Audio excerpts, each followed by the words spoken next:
Hi, welcome to Tamil உதிரம். So நேற்று நம்ம பார்த்த வெக்காபுலரிஸ் வந்து கொஞ்சம் யூஸ்ஃபுல்லாக இருந்திருக்கும்னு நினைக்கிறேன்.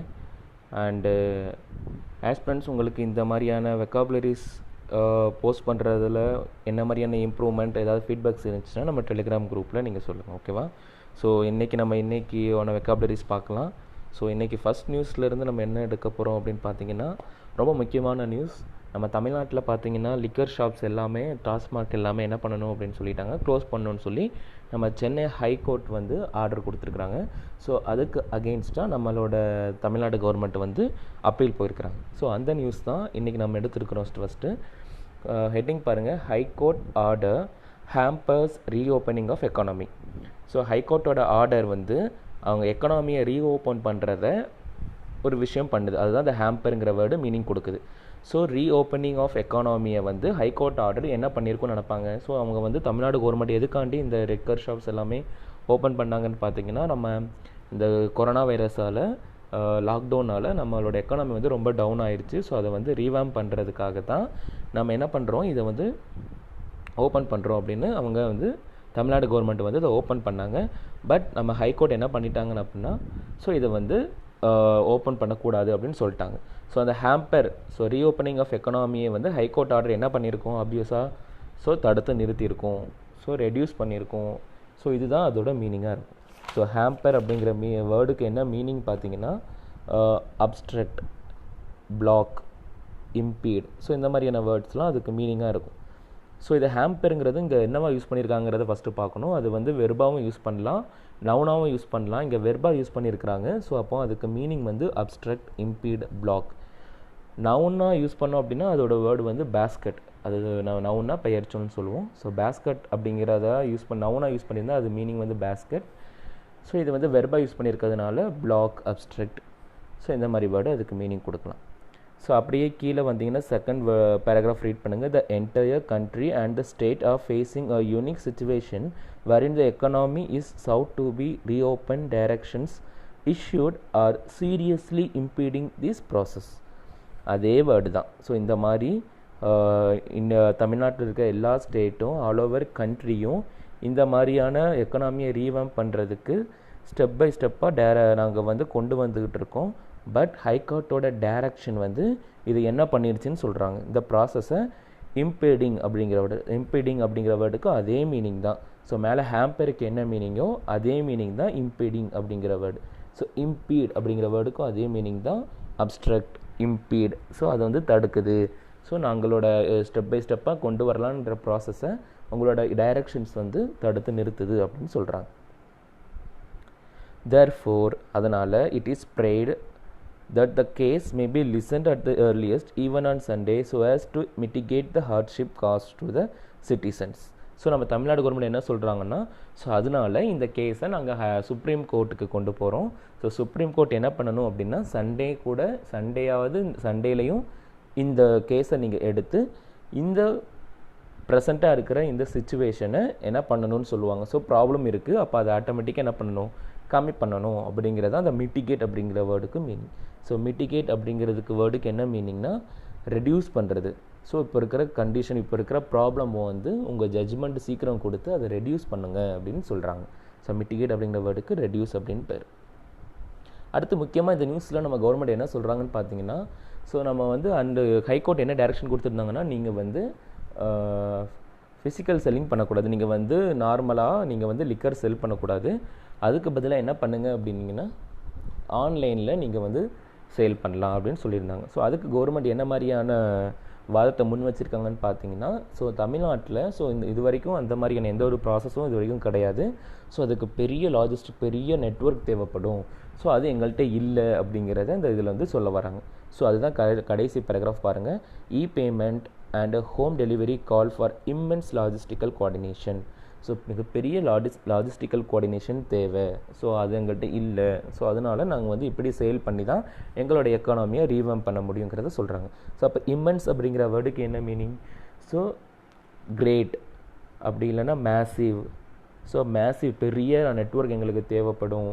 இம்மென்ஸ், ஸோ மோஸ்ட்லி நீங்கள் பார்த்தீங்கன்னா இந்த ஃபங்க்ஷன்ஸ்லாம் காம்பேரிங் பண்ணுறவங்க I feel immense pleasure to introduce அப்படின்னு சொல்லுவாங்க. இம்மென்ஸ் அப்படின்னா ரொம்ப அதிகமாக. ஸோ ரொம்ப அதிகமாக சந்தோஷப்படுறேன், பெருமைப்படுறேன், அதிகமாக அப்படிங்கிறது அர்த்தம் இம்மென்ஸ். ஓகேவா? ஸோ இந்த இந்த நியூஸில் நம்ம பார்த்துருக்க வேர்டு மொத்தம் 4 வேர்டு பார்த்துருக்கோம். ஹேம்பஸ், இம்பீடிங், மிட்டிகேட், இம்மென்ஸ். ஸோ ஹேம்பஸ்ங்கிற வேர்டுக்கும் இம்பீடிங்கிற வேர்டுக்கும் ஒரே மீனிங் தான், பிளாக் அப்படி இல்லைனா அப்ஸ்ட்ரக்ட், அதுதான் அதோட மீனிங். ஸோ மிட்டிகேட் அப்படின்னா ரெடியூஸ் பண்ணுறது, இம்மென்ஸ்னால் கிரேட், மேசிவ், ஜிஜாண்டிக், அது வந்து இம்மென்ஸுங்கிறதுக்கு மீனிங். ஓகே, நெக்ஸ்ட் நியூஸ் போகலாம். So green norms must be discussed Congress. So இதில் என்ன சொல்லியிருக்காங்க, இதில் என்ன சொல்ல வராங்க பார்த்தீங்கன்னா, நம்ம சென்ட்ரல் கவர்மெண்ட் வந்து ஒரு நோட்டிஃபிகேஷன் ரிலீஸ் பண்ணியிருக்காங்க. என்ன நோட்டிஃபிகேஷன் அப்படின்னா, environment impact assessment notification 2020. So இந்த எப்போவுமே கவர்மெண்ட் வந்து ஒரு நோட்டிஃபிகேஷன் ரிலீஸ் பண்ணுறாங்க அப்படின்னா, ஸோ அதில் பப்ளிக்கோட ஒப்பீனியன் கேட்பாங்க. ஸோ அதுக்கு என்ன பண்ணியிருக்காங்கன்னா, இப்போ 45 days வந்து நம்மளுக்கு கொடுத்துருக்குறாங்க. ஸோ அதை வந்து நம்மளோட அப்போசிஷன் பார்ட்டிஸ் வந்து என்ன பண்ணுறாங்கன்னா, இந்த டைம்லையும் நீங்கள் இதை கொண்டு வரணுமா, அவ்வளோ அவசரமா அப்படிங்கிறத சொல்ல வராங்க. அதுதான் இந்த நியூஸ். ஸோ காங்கிரஸோட ஒரு லீடர் யார் சொல்கிறாங்கன்னா, ஜெயராம் ரமேஷ், காங்கிரஸோட லீடர். அவர் என்ன சொல்கிறாருன்னா, இந்த இவ்வளோ சீக்கிரமாக அவசரமாக இந்த நோட்டிஃபிகேஷன் கொண்டு வரணுமா, ஆல்ரெடி இந்தியா படுற பாடு இந்த கொரோனா வைரஸால் இந்த சுச்சுவேஷன் இருக்கும்போது நீங்கள் இதெல்லாம் கொண்டு வரணுமா அப்படிங்கிறத கேட்குறாரு. ஸோ அதுதான் ஃபஸ்ட்டு நம்ம பார்க்க போகிற வேர்டு க்ரம்ப். ஸோ அதில் என்ன சொல்கிறாருன்னா, the environmental ministry's announcement to extend the deadline of receiving public comments on draft environment impact notification 2020 by 45 days amid the national-wide lockdown is a crump that is being thrown. இந்த சுச்சுவேஷனில் நீங்கள் இதை கொண்டு வரது எப்படி இருக்குது அப்படின்னா, crumb that is being thrown, ஏதோ சும்மா போகிற போக்கில் இப்படி போட்டு போகிற மாதிரி இருக்குது. ஸோ அது வந்து ரொம்ப சீரியஸான மேட்டர். இந்த என்விரான்மெண்ட் இஷ்யூங்கிறது ரொம்ப சீரியஸான மேட்டர். ஸோ அதை நீங்கள் போகிற போக்கில் அப்படி சும்மா தூக்கி எறிஞ்சு போட்டு போகிறீங்க. க்ரம்ப் அப்படின்னா ஸ்மால் பீஸ், பிரேக் அப்படிங்கிறது அர்த்தம். சும்மா தூக்கி போட்டால் அந்த சின்ன பீஸ் அப்படி தூக்கி போட்டு ரோட்டில் நடந்து போகிற மாதிரி இவ்வளோ பெரிய இம்பார்ட்டண்டான ஒரு நோட்டிஃபிகேஷனை நீங்கள் அசால்ட்டாக வச்சு பண்ணுறீங்க அப்படிங்கிறத சொல்கிறாரு. ஸோ க்ரம்ப் அப்படிங்கிறதுக்கு meaning bread, small, fragment. So அடுத்த செகண்ட் வேர்டு பார்த்தீங்கன்னா, mister Ramesh had been environmental minister from May 2019 to July 2011. So இப்போ இந்த விஷயத்தை பேசிகிட்டு இருக்கார் இல்லையா ஜெயராம் ரமேஷ், காங்கிரஸ் லீடர். அவர் இதுக்கு முன்னாடி பார்த்தீங்கன்னா May 2009 21 வரைக்கும் அவர் தான் என்விரான்மெண்ட் மினிஸ்டராக இருந்திருக்காரு. ஸோ இந்த நோட்டிஃபிகேஷன் 2020 என்ன பண்ணுதுன்னா, அவர் அந்த பீரியடில் கொண்டு வந்த நோட்டிஃபிகேஷன் 2006 என்ன பண்ணும். ஸோ பழைய நோட்டிஃபிகேஷன் இருக்குது 2006, அதே நோட்டிஃபிகேஷன் இப்போ 2020 கொண்டு வராங்க. அதே மாதிரியான இன்னொரு நோட்டிஃபிகேஷன் கொண்டு வராங்க. ஸோ புது நோட்டிஃபிகேஷன் கொண்டு வரும்போது ஆட்டோமேட்டிக்காக பழைய நோட்டிஃபிகேஷன் அது என்ன பண்ணுது, சூப்பர் சேட் அப்படிங்கிற ஒரு வேர்டு யூஸ் பண்ணியிருக்காங்க. ஸோ சூப்பர் சேட் அப்படிங்கிற வேர்டுக்கு என்ன மீனிங், ஸோ ரீப்ளேஸ் பண்ணும். பழைய இருக்க நோட்டிஃபிகேஷனுக்கு பதில் புது நோட்டிஃபிகேஷன் ரீப்ளேஸ் பண்ணும். ஸோ இதுக்கு என்ன மீனிங்னா, சூப்பர் சேட்னா ரீப்ளேஸ் அப்படிங்கிறது அர்த்தம். ஸோ ரீப்ளேஸ் பண்ணுது அப்படிங்கிறது. ஸோ அடுத்த வேர்டை பார்த்தீங்கன்னா, நடுசில் ப்ளூ கலரில் அவரோட ட்விட்டர் இதை கட் பண்ணி போட்டிருக்காங்க பாருங்கள். What is the great urgency in ramping such a far reaching notification through at the time of great national crisis. இந்த நேஷனல் கிரைசிஸில் இவ்வளோ அர்ஜென்ட்டாக கொண்டு வரதுக்கான அவசியம் என்ன அப்படின்னு கேட்குறாங்க. ஸோ ரேம்பிங் அப்படிங்கிறது ரேம். ஸோ ரேமோட gerund from the ramming. So ram அப்படிங்கிறதுக்கு என்ன மீனிங்னா, இவ்வளோ ஃபோர்ஸ்ஃபுல்லாக அவசரமாக அவர் கொண்டு வரணுமா இந்த நோட்டிஃபிகேஷனை அப்படிங்கிறது அது கேட்குறது. ஸோ ரேமிங் அப்படிங்கிறதுக்கு என்ன மீனிங்னா, ஃபோர்ஸ், ரொம்ப ஃபோர்ஸ்ஃபுல்லாக இது கொண்டு வரணுமா, அவசரப்பட்டு இது கொண்டு வரணுமா அப்படிங்கிறது அர்த்தம். ஓகே, க்ரம்ப் அப்படின்னா ஸ்மால் பீசஸ், சூப்பர் சீட் அப்படின்னா ரீப்ளேஸ், அண்ட் ரேம் அப்படின்னா ஃபோர்ஸ். அடுத்த நியூஸ் பார்க்கலாம். ஓகே, இது என்ன முக்கியமான நியூஸ் பார்த்தீங்கன்னா, இப்போ விசாகப்பட்டினத்தில் பார்த்தீங்கன்னா ஒரு ஃபேக்ட்ரிஸ், கெமிக்கல் ஃபேக்ட்ரி என்ன ஆயிடுச்சுன்னா, அதிலிருந்து வாயு வந்து கசிஞ்சு என்ன பண்ணியிருக்காங்க, நிறைய பேர் இறந்துருக்குறாங்க, நிறைய பேர் ஹாஸ்பிட்டலைஸ் ஆகிருக்காங்க. ஸோ அங்கே இருக்கிற வில்லேஜஸ் என்ன பண்ணியிருக்காங்கன்னா, அந்த ஃபேக்ட்ரியை வந்து க்ளோஸ் பண்ணணும் அப்படின்னு சொல்லி ப்ரொட்டஸ்ட் பண்ணியிருக்காங்க. ஸோ அதுதான் இந்த news. So villages stage protest with bodies of victims, அவங்க இறந்த பாடியை வச்சு அவங்க வந்து ப்ரொட்டஸ்ட் பண்ணியிருக்காங்க. ஸோ அதில் பார்த்தீங்கன்னா ஒரு முக்கியமான ஒரு இது, tension prevailed in front of the main gate of LG polymers.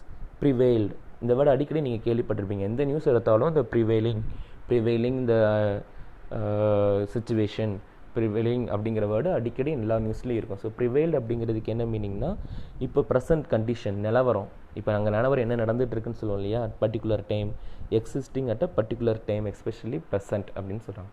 So இதில் வந்து நிலவரம் என்ன, ஸோ டென்ஷன், அந்த இடத்துல நிலவரம் எப்படி இருக்குது அந்த மெயின் கேட்டுக்கு முன்னாடிங்கிறத தான் எக்ஸ்பிளைன் பண்ண போகிறாங்க. அங்கே வில்லேஜஸ் ப்ரொட்டஸ்ட் பண்ணிகிட்டு இருக்கிறாங்க. ஸோ ப்ரிவைலிங் அப்படின்னா நிலவரம் தமிழில் சொல்லப்போனால், அல்லது existence of a particular time, so அந்த டைமில் என்ன நடந்துகிட்டு இருந்தது அப்படின்னு சொல்கிறது. ஸோ அதுக்கப்புறம் பார்த்தீங்கன்னா அங்கே போராட்டம் நடந்துகிட்ருக்கு. அந்த இடத்துல ஒரு போலீஸ் வர்றாங்க. ஸோ போலீஸ் வந்து அவங்கள சமாதானப்படுத்துகிறாங்க. ஸோ அதுதான் அடுத்த second and third para. So அதில் தேர்ட் பேரா பார்த்தீங்கன்னா the police had to resort the mild lathi charge to mitigate. So police போராட்டம் நடக்குது. ஸோ அப்போ ஆட்டோமேட்டிக்காக அங்கே வந்து போலீஸ் வர்றாங்க. ஸோ போலீஸ் பேச்சை கேட்கங்கலாம் அவங்க லத்தி சார்ஜ் பண்ணுறாங்க. ஸோ பொதுவாக போலீஸ் லத்தி சார்ஜ் பண்ணுறது என்ன காரணம் சொல்லுவாங்க, அந்த சுச்சுவேஷன் நம்ம வந்து கட்டுக்குள்ளே கொண்டு வரணும், அவங்களோட போராட்டத்தை தணிக்கணும், ஸோ குறைக்கணும் அப்படிங்கிறதுக்காக லத்தி சார்ஜ் பண்ணியிருக்காங்க.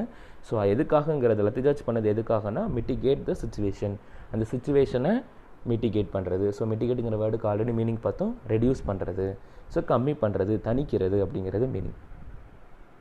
த protesting villagers relented only after police commissioner Rajiv Kumar Meena intervened and assured to look into their grievances.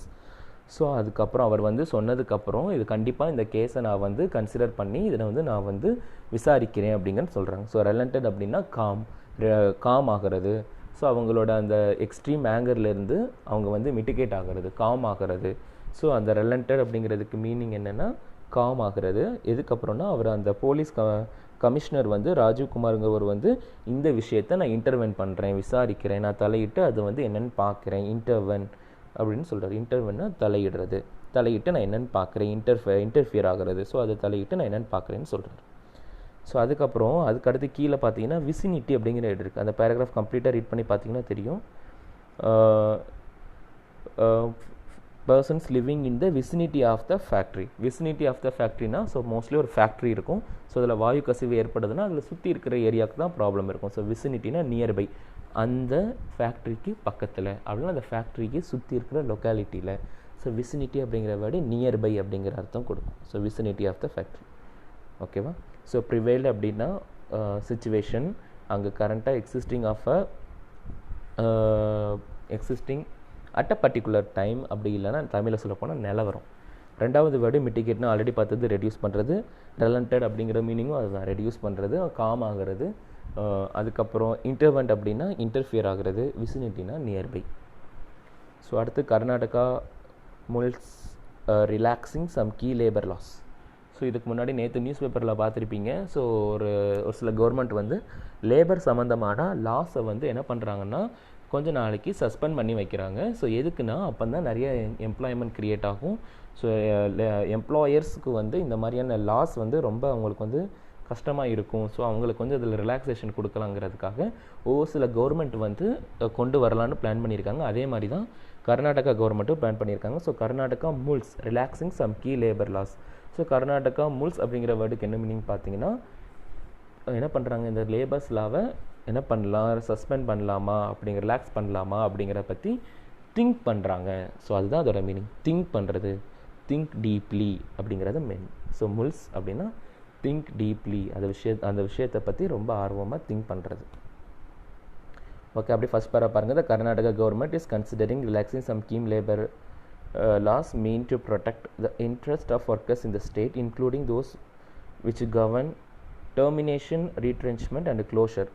இந்த எம்ப்ளாயர் வந்து யார், இந்த எம்ப்ளாயர்ஸ் ஆர் எம்ப்ளாயீஸ், அங்கே இருக்கிற ஸ்டாஃப்ஸ் எம்ப்ளாயீஸ்க்கு வந்து அவங்க ஒரு சில பேர் என்ன பண்ணியிருக்காங்கன்னா டெர்மினேட் பண்ணியிருக்கலாம். ஸோ ரீட்ரென்ச்மெண்ட் அப்படின்னா ஸோ அவங்கள கம்மி பண்ணியிருக்கலாம், வேலை குறைப்பு நடந்திருக்கலாம், அல்லது க்ளோஸ் பண்ணியிருக்கலாம். ஸோ இந்த மாதிரி இருக்கிற லேபர்ஸ்க்கு வந்து இதை கம்மி பண்ணால் அவங்களுக்கான எம்ப்ளாய்மெண்ட் வந்து அதிகரிக்கும் அப்படின்னு சொல்கிறாங்க. ஸோ ரீட்ரென்ச்மெண்ட் அப்படின்னா ரெடியூஸ் பண்ணுறது. ஸோ ரெடியூஸ் பண்ணுறது. ஸோ டெர்மினேஷனாக தூக்குறது வேலையை விட்டு. அப்புறம் க்ளோஷர் அப்படின்னா அந்த கம்பெனி இழுத்து மூடுறது. ஸோ இந்த மாதிரி விஷயங்களால் வேலை இழந்து தவிக்கிற அந்த எம்ப்ளாயீஸ்க்கு வந்து இந்த மாதிரி கவர்மெண்ட்டோட அந்த லேபர் லாஸ் எல்லாம் கொஞ்சம் ரிலாக்ஸ் பண்ணோன்னா அவங்களுக்கு யூஸ்ஃபுல்லாக இருக்கும் அப்படிங்கிறதுக்காக கர்நாடகா இதை கொண்டு வரலாமான்னு டீப்பாக திங்க் பண்ணுறாங்க. ஸோ அதுதான் முல்ஸ் அப்படிங்கிற வேர்டுக்கு மீனிங். ஓகே, ஸோ இதில் ஃபுல்லாகவே ஃபஸ்ட்லேருந்து என்னென்ன வேர்டெலாம் பார்த்தோன்னு பார்த்துடலாம். ஸோ ஹேம்பர், ஹைகோர்ட் வந்து அவங்களோட ரீவேம்ப் பண்ணுறத, அந்த நம்ம கவர்மெண்ட்டோட ரீவேம்ப் பண்ணுறதுக்கான ப்ராசஸை வந்து ஹேம்பர் பண்ணுது, அப்ஸ்ட்ரக்ட் பண்ணுது. இம்பீட் அப்படிங்கிறதும் அதே மீனிங் தான், அப்ஸ்ட்ரக்ட். மிட்டிகேட் அப்படின்னா ரெடியூஸ் பண்ணுறது. ஸோ எலிவியேட் அப்படிங்கிற வேர்டுக்கும் அதே மீனிங் தான், டிமினிஷ் கம்மி பண்ணுறது.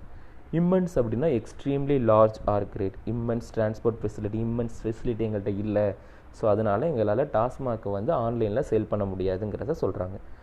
அடுத்து க்ரம்ப் அப்படின்னா பிரேக் இன்டு ஸ்மால் பீசஸ், போகிற போக்கில் சும்மா போட்டு போகிறீங்க அப்படின்னு சொல்கிறாரு நம்ம பழைய என்விரான்மெண்ட் மினிஸ்டர். சூப்பர் சைட் அப்படின்னா ரீப்ளேஸ் பண்ணுறது, அவர் கொண்டு வந்த நோட்டிஃபிகேஷனை இப்போ வர்ற நோட்டிஃபிகேஷன் வந்து ரீப்ளேஸ் பண்ணுது. ஸோ ரேமிங் அப்படின்னா ஃபோர்ஸ்ஃபுல்லாக, அவ்வளோ ஃபோர்ஸ்ஃபுல்லாக இதை கொண்டு வரணுமா இந்த நோட்டிஃபிகேஷன் அப்படின்னு சொன்னார் இல்லையா ரேம். ப்ரிவைல் அப்படின்னா existing at a particular time, current ப்ரெசென்ட்டாக அங்கே நடந்துட்டு இருக்கிற சுச்சுவேஷன் சொல்கிறது. ரெலண்ட் அப்படின்னா மிட்டிகேட் ஹார்ஷ் அட்டிடியூட், அவங்க போராட்டத்தில் இருக்கிறாங்க. ஸோ அப்போ வந்து கமிஷனர் வந்து அவர்கிட்ட பேசுகிறது வந்து அவங்களுக்கு வந்து ஒரு ஹார்ஷ் ஆட்டிடியூட்லேருந்து கொஞ்சம் அமைதியாகிறாங்கன்னு சொல்கிறாங்க. இன்டர்வென் அப்படின்னா தலையிடுறது. விசினிட்டி அப்படின்னா அந்த ஃபேக்ட்ரி சுற்றி இருக்கிற area, so around something, around அல்லது நியர்பை அப்படின்னு சொல்லலாம். முள் அப்படின்னா திங்க் அபவுட் டீப்லி, அதை பற்றி ரொம்ப ஆர்வமாக திங்க் பண்ணுறது. எதை பற்றினா அவங்க வந்து லேபர் லாஸை கம்மி பண்ணலாமான்னு பார்க்குறாங்க. ஸோ கண்டம்ப்ளேட் அப்படிங்கிறதும் அதே மீனிங் தான். ரீட்ரென்ச்மெண்ட் அப்படின்னா ரிடக்ஷன், ஸோ குறைப்பு பண்ணியிருக்கிறாங்க. ஸோ அவங்க அந்த மாதிரியான எம்ப்ளாயீஸ்க்கு வந்து லேபர் லாஸை கம்மி பண்ணால், ரிலாக்ஸ் பண்ணால் யூஸ்ஃபுல்லாக இருக்கும்னு சொல்கிறாங்க. ஓகே, ஸோ ஃப்ரெண்ட்ஸ், இன்றைக்கி பார்த்த எல்லா வேர்ட்ஸுமே நீங்கள் எழுதி வச்சுக்கோங்க. ஸோ நேற்று படித்த அந்த வேர்டையும் இன்றைக்கி படித்த அந்த வேர்டையும் ஒன்கா ரிவைஸ் பண்ணிவிட்டு நீங்கள் வந்து ரிவைஸ் பண்ணுங்கள். நீங்கள் வந்து மனப்பாடம் பண்ண வேண்டிய அவசியமே இருக்காது. இந்த நியூஸையும் அந்த வேர்டையும் நீங்கள் கம்பேர் பண்ணி எப்போவுமே படிச்சிங்க அப்படின்னா இந்த வேர்ட்ஸ் வந்து உங்களுக்கு எப்போவுமே மறக்கவே மறக்காது. ஸோ இந்த மாதிரியான மெத்தட்ஸை நான் ஃபாலோ பண்ணுவேன், என்னோடய ஸ்டூடெண்ட்ஸையும் நான் ஃபாலோ பண்ண சொல்லியிருக்கேன். ஸோ இது வந்து ரொம்ப சக்ஸஸ்ஃபுல்லாக வந்திருக்கு இந்த மாதிரியான மெத்தடு. ஸோ இதை நீங்கள் ஃபாலோ பண்ணிங்க அப்படின்னா நிறைய வேர்டுக்கு மீனிங் தெரியும்.